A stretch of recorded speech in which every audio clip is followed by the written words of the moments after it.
자, 그러면 조금 늦었네요. 우리 권순우 취재팀장 얼른 모시겠습니다. 어서 오십시오. 네, 안녕하세요. 삼프로TV 권순우 취재팀장입니다. 네. 반갑습니다.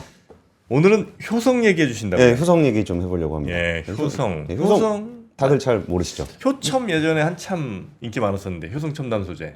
그렇죠. TNC가 더 인기 많았었죠. 네. 스판덱스. 아, 그랬나요? 네. 효첨. 한창 뭐 레깅스 효성이 또 그 뭐죠? 그 현금 인출기. 네, ATM. 네, 그거 네. 많이 맞아요, 만들지 않나요? 맞아요. 그죠. 그러니까 이게 효성이라는 이름은 인지도가 꽤 높은데 음. 하는 업이 대부분 B2B 비즈니스다 보니까 잘 모르는 경우가 좀 많아요. 음. 그러니까 효성에 대한 얘기가 최근에 이제 뭐 회사가 분할을 했네, 그리고 이제 회장들끼리 주식을 교환했네, 뭐 그게 한 엊그제 정도 얘기가 나왔어요. 회장들끼리? 네, 회장하고 부회장 주식 교환을 했습니다. 어. 그런 게 있었고, 뭐 최근에 이게 뭐 주가를 보면 주가는 지금 차트로 이따가 보여드릴 건데 네. 그 분할한 회사가 이제 한 7월 29일 날 네. 그 재상장을 해가지고 이제 뭐 82,600원 종가였는데 46,500원 한 달도 안 됐는데 거의 마이너스 40%. 금방 났어요. 뭐 이렇게 된 뭐 그런 얘기들이 오늘 좀 나올 겁니다. 네. 효성의 역사에 대해서 잠깐 설명을 드리면은 조홍재 회장이 지금 설립을 한 회사인데 여기가 예전에 뭐 이병철 삼성그룹 회장 네. 이런 분들하고 동업하다 싸우다가 뭐 열받아가지고 뭐 삼성이 뭐냐, 삼성보다 더 밝은 별 효성으로 하겠다 그래가지고 그래서 효성이에요? 네, 샛별 빛날 효자 뭐 이런 거예요? 샛별 아. 그래가지고 뭐 그래요? 그래가지고 뭐 거기 뭐 자본금을 누가 더 많이 냈네 이런 것도 이렇게 사료들에 따라 다르고 막 그렇습니다. 이병철 회장이 같이 뭘 했었어요 예전에? 동업을 했었죠. 아. 돈은 조홍재 회장이 더 많으셨던 것 같아요. 그리고서 그래요? 뭐 자본금을 더 냈다는 얘기도 있고 뭐 아니란 얘기도 있고 뭐 그런 사연이 좀 있는 회사인데, 그러니까 열받아갖고 나가갖고 효성을 만들어가지고 이제 나이론을 네. 기본 섬유 사업으로 해서 동양 나이론 만들었던 분이고요. 그때부터 나이론을 하셨구나. 예, 그리고서 이제 그 타이어 회사 하나 인수해가지고 네. 그게 지금의 한국 타이어. 한타. 네, 그렇게 돼 있습니다. 그 네. 나이론을 비롯한 이제 화학 계열 그쪽은 그 장남인 조성래 회장, 지금 같이 보시면은 장남인 조성래 회장에게 갔고요. 네. 그리고서 이제 그 타이어는 차남 조양래 회장에게 줬습니다. 네네네. 그리고 요게 지금의 이제 한국 타이어로 네. 돼 있죠. 그래가지고 뭐 이름들이 다 있잖아요. 뭐 조현준, 조현문, 그렇죠. 조현상, 거기에 뭐 그 저기 누가 누구더라? 갑자기 이름 생각 안 나네. 거기 한국 타이어 그룹의 또 회장들도 네네. 있고요. 그러니까 효성그룹이 좀 역사를 다 설명드릴 수는 없는데 어떤 일이 좀 있었냐면 IMF 때 효성그룹이 좀 어려움에 처해가지고 뭐 회사가 하나 망할 것 같으니까 뭐 들리는 얘기로는 나라에서 망하지 말라 그랬대요. 네. 뭐 그런 게 어디 있습니까? 망하지 말아라. 너는 나라 망하지 말도록 하여라. 너가 망하면 많은 사람들이 힘드니 네. 뭐 그래가지고 뭐 분식회계를 했다 그래가지고 이제 또 조성래 회장도 갔다 오면서 야 그거 나라에서 시켜서 한 건데 왜 나한테만 뭐라 그러냐 이런 일도 있었고. 네. 근데 이 애를 망하게 할 수 없으니까 이걸 다 통합해가지고 효성으로 다 합병을 했다가 네. 그걸 다시 원래대로 사업체로 다시 나눴다가 뭐 이런 일들이 좀 있었던 회사입니다. 그래서 이제 68년에 최초로 이제 나일론 타이어 코드를 생산을 했습니다. 그러니까 폴리에스터, 그러니까 타이어 코드가 뭐냐면은 같이 한번 보시면은 네. 타이어가 이제 고무잖아요. 네. 이제 고무로 돼 있으니까 좀 약해요. 아무리 단단한 고무를 쓰더라도 네. 약하기 때문에 일종의 저는 그런 식으로 설명 많이 하는데 철근 콘크리트 같은 느낌. 콘크리트만 부으면 약하니까 거기다 철근 집어넣듯이 네. 거기에 이제 타이어 코드를 만드는데 여기가 20년 넘게 세계 1위를 차지하고 있습니다. 타이어 세계 코드. 1위? 네, 세계 1위. 타이어 코드라고 하면 금속 재질이에요? 금속 재질도 있고요. 네. 폴리에스터도 있어요. 같이 그래요? 보시면은 여기 스틸 코드라고 있고 여기 폴리에스터 나이론 소재도 있고 네. 여기 타이어 코드하고 스틸 코드 이런 것들이 좀 종류는 여러 가지가 있긴 합니다. 네. 타이어 보강제라고 해서 그거 통합해서 좀 얘기를 하고 있고요. 그리고 의외로 이런 것도 뭐 별거 아닌데 별거 아니라고 얘기하기는 별거긴 합니다. 에어백. 네. 그 에어백도 이거 되게 탄탄한 그래요. 직물로 되어 있잖아요. 여기 세계 1위가 또 효성 첨단 소재입니다. 여기가 이제 그 재질 네. 에어백 자체를 만드는 것보다 그 원사를 네네. 만드는 네네네. 데인데 여기가 2011년에 그 독일의 세이프티 글로벌 세이프티 텍스타일즈라 그래가지고 GST라 그러는데 세계 1위 회사 2011년에 인수해가지고 지금까지도 세계 1위 유지하고 있습니다. 네. 그래서 같이 보시면은 네. 실적 보실 때 첨단 소재의 실적을 보면은 타이어 보강제 쪽이 매출이 한 55% 정도 되고 네. 산업용사 여기가 이제 에어백 소재 이런 것들이 매출 비중이 한 18% 정도 되는 그런 회사가 효성 첨단 소재가 있고요. 네. 그리고 이제 그 옆에 아까 얘기했던 그 스판덱스. 스판덱스를 처음 만든 거는 미국의 듀폰에서 상용화를 한 다음에 네. 1990년 초에 효성이 스판덱스 시장에 진출하면서 세계에서 네 번째로 스판덱스를 만들 수 있는 나라가 우리나라가 되었고 2010년부터 우리나라가 드디어 세계 1위에 올라서 지금까지도 세계 1위를 하고 있습니다. 스판덱스? 예. 아, 곳곳에서 1위 하고 있네요. 1위 품목이 많습니다. 의외로. 오. 근데 이게 좀 잘 안 보이는 이유는 네. 중국 생산 비중이 좀 높아서 우리나라 수출 데이터나 이런 데 잘 안 잡혀요. 근데 이게 그 스판덱스 한참 우리 뭐 룰루레몬 이런 데 주가 엄청 날아가고 네. 누구나 쫄쫄이 입고 다니는 네. 시대에 뭐 여성분들한테 네. 뭐 이거 밖에서 입어도 되냐 안 되냐 논란이 있었던 네. 그때가 이제 효성 TNC가 주가 엄청 올랐었죠. 네. 그러니까 그게 여성들이 쫄쫄이 입고 다녀도 되냐 안 되냐의 논란을 불을 지핀 거는 사실 쫄쫄이 회사들입니다. 그렇죠. 이건 운동복이 아니라 생활복이다. 네. 요가복이 아니라 생활복이다라는 마케팅을 전개를 하면서 여성분들이 이제 밖에 쫄쫄이 입고 다니기 시작했고 네. 그러면서 그런 논란이 일어났던 거거든요. 그리고 또 하나의 논란을 일으켰던 건 언더아머 같은 회사가 네. 왜 여자만 쫄쫄이를 입냐? 남자도 쫄쫄이를 입는다. 쫄쫄이. 그게 이제 마케팅적인 요소들이 분명히 있었거든요. 네, 네. 그런 걸로 해서 뭐 이렇게 굉장히 좀 그 남자들도 쫄쫄이 입고 다니게 만드는 그런 마케팅을 했을 때 그 스판덱스를 파는 효성 TNC는 엄청나게 주가가 많이 올랐었습니다. 근데 사실 이 분야는 중국하고 경쟁이 좀 치열해지고 있는 측면이 있는데 네. 최근 그 2분기 사업 보고서 IR 자료를 보게 되면은 여기서 스판덱스의 재고 일수 부분이 있어요. 네. 재고가 이렇게 올라오고 있는 게 있죠. 그러네요. 그러니까 재고가 늘어나고 있다라는 거는 공급이 수요를 초과하고 있다라는 네네. 그런 얘기이기 때문에 이런 부분들 때문에 좀 약세를 보이고 있습니다. 이게 아무래도 또 중국의 공급 과잉에 네네. 영향을 좀 받고 있습니다. 그리고 효성이 그래도 큰일 했네요. 계속 하고 있습니다. 그러니까 전 세계 레깅스를 그렇죠. 터뜨린 거 아니에요? 그죠. 전 세계 레깅스 하는데 다 만들어주고 있죠. 그래서. 아, 그러니까 리바이스나 아니면 그 곡괭이 같은 회사였군요. 근데 정프로님 이렇게 표정이 점점 음흉해지시는 것 같아요. 음흉에 만족스러운 겁니다. 아, 얼마나 많은 분들이 그 편하게 일상복처럼 입고 다니시게 됐습니까? 너무 알겠습니다. 좋습니다. 그리고 그리고서 이제 그러면 중국에서 좀 어떤 일이 있는지 짧게 그냥 기업 네. 오늘 뭐 인덱스니까 네.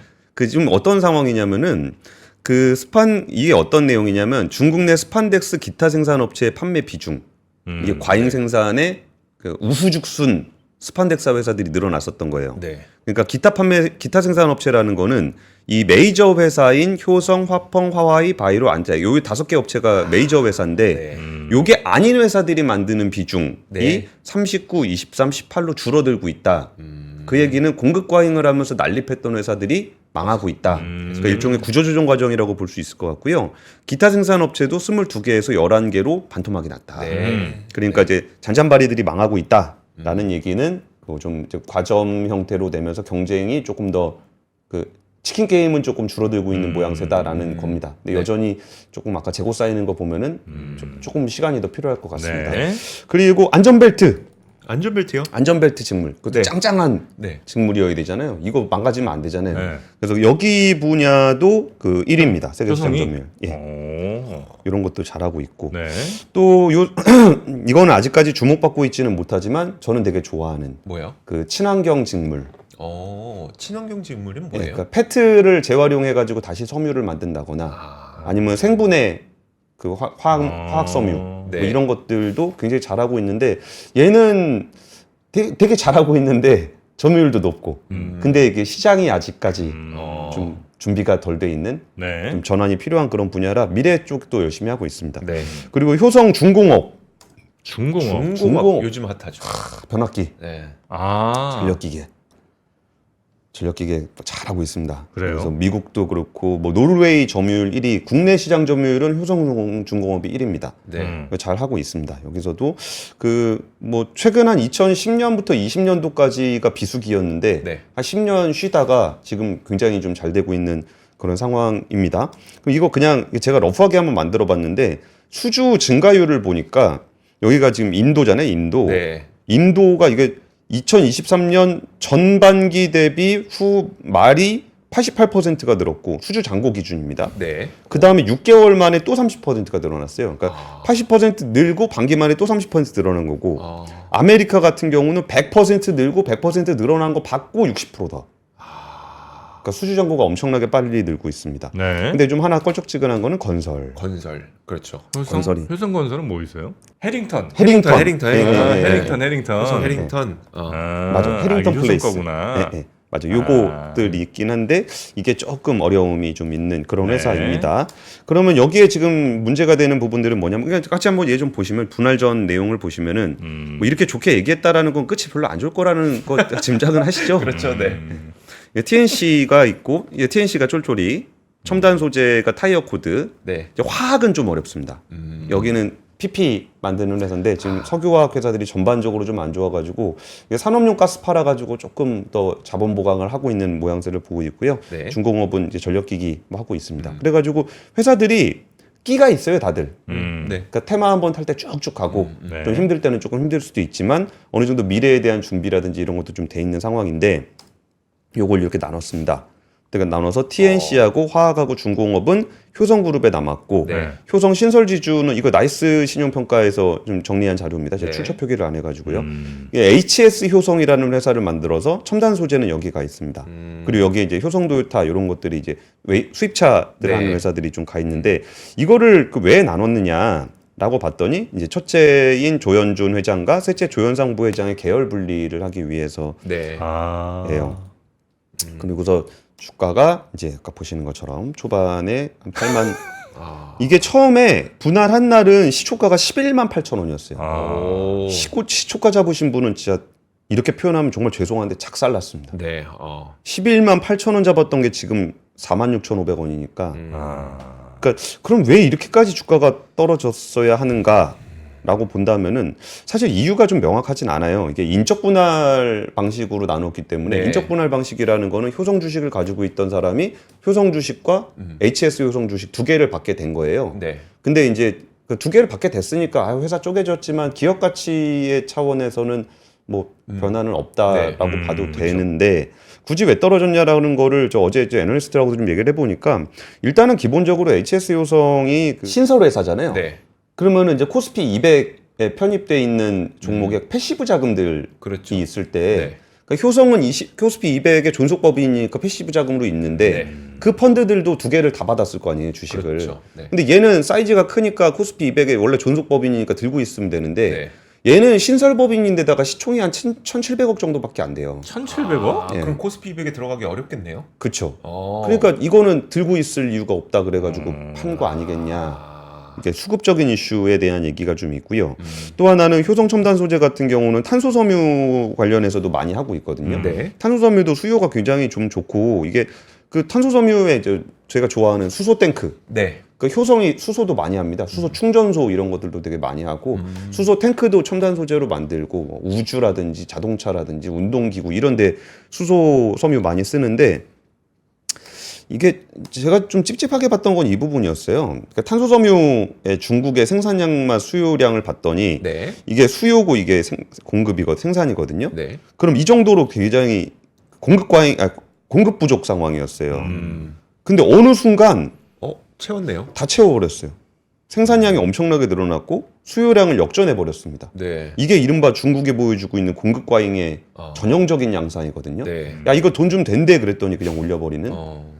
그럼 중국에서 자체 공급이 많아지면은 그 외부에서 수입하던 물량을 좀 줄일 거 아니에요. 네. 그러면 이거를 이제 그 수입 동향의 이제 코트라 자료입니다. 네. 같이 보시면은 뭐가 제일 뭐 크게 줄었나라고 봤을 때 뭐 다른 데도 있지만 우리나라가 마이너스 48%예요. 오. 뭐 1등인 일본은 덜 줄었어요. 네.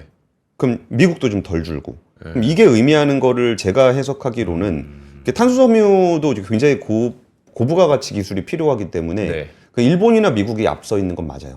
그러니까 초고부가 기술, 앞선 기술 쪽에는 자체적으로 생산했던 품질이 안 나온다. 네. 그래서 그런 부분들을 좀 조금 줄였고 일본이나 미국산은 조금 줄였고 네. 이제 좀 우리는 거기를 따라잡고 있는 캐치업하고 있는 상황이기 때문에 네. 오히려 이제 자기들 생산량이 늘어났을 때 우리 거를 많이 줄였다. 이렇게 좀 보고 있는 겁니다. 네. 이런 부분들도 사실 그 옛날 효성이라는 그 포트폴리오 차원에서 이거를 들고 있던 거랑 네.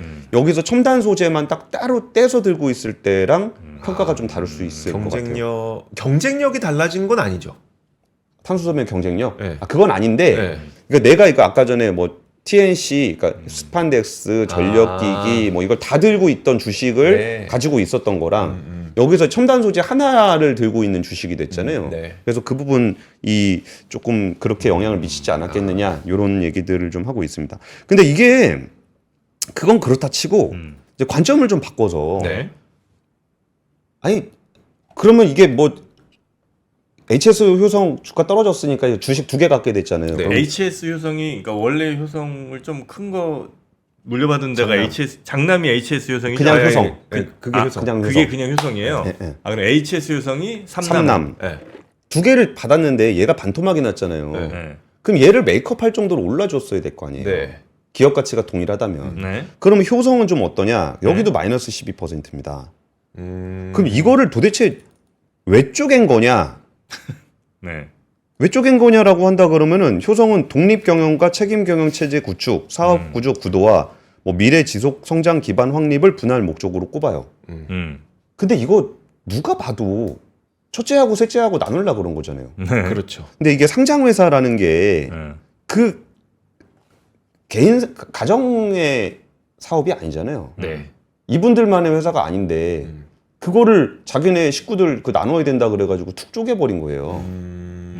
그러니까 이런 부분들이 뭐 대주주가 뭐 주의분율을 가지고서 합법적으로 이런 걸 하겠다는데 뭐가 문제냐? 법적으로 뭐 문제 있냐? 네. 불만 있으면은 의결권으로 얘기해라 할 수 있죠. 네. 그러니까 소수주주 입장에서 할 말은 없습니다만 네. 짜증나는 거죠. 그러니까 도대체 이렇게 계속 뭘 이렇게 꼈다 붙였다 뭐 나눴다 뭐 그런 상황들이 이어지다 보면은 네. 내가 이게 뭔가 좀 이 회사의 가치를 믿고 이런 포트폴리오 밸런스를 보고서 투자를 했는데 갑자기 툭 쪼개갖고 이거 했더니 여기 반토막 나버리고 네. 뭐 이런 일들이 투자자들을 굉장히 피곤하게 그 만드는 밑에 거예요. 사업 회사들도 주가가 많이 떨어져요? 아니면 위에 그 지주 회사들? 지금은 지주회사만 비교를 아, 했습니다. 지주 회사 비교할 때. 예. 네.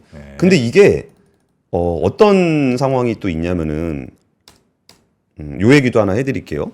뭐 예를 드는 겁니다. 이렇게 스트레스 받는 상황. 네. 이게 뭐가 이게 합법적이고 불법적이고 막 문제가 명확하게 있다 이 얘기를 드리는 건 아닌데 예를 들어서 효성중공업이라는 회사가 있는데 여기가 지금 이제 주가가 여기 한 40만 원 넘어가고서 네. 요때 이후에 이렇게 떨어졌거든요. 네. 그동안 많이 오르긴 했지만 그 33만 원, 45만 원까지 가던 게 이제 33만 원으로 떨어졌어요. 근데 요 시점에 조현상 부회장이 그 효성중공업 주식을 팔아 한 1,300억 이상 팔았어요. 네. 근데 그걸 왜 팔았냐라고 한다면은 지주를 2개로 쪼개고 양쪽에 이제 둘이 회장을 하고 있으면 네. 이쪽 회장이 반대쪽 계열사라든지 이쪽 회장이 반대쪽 계열사의 주식을 많이 가지고 있으면 안 돼요. 공정거래법상 네. 아. 3% 이상 지분을 가지고 있으면 안 그래요? 됩니다. 그러니까 조현상 부회장은 이제 더 이상 효성의 그 임원이 아니기 때문에 네. 그러면 이제 3% 이상 되는 지분을 가지고 있으면 안 돼요.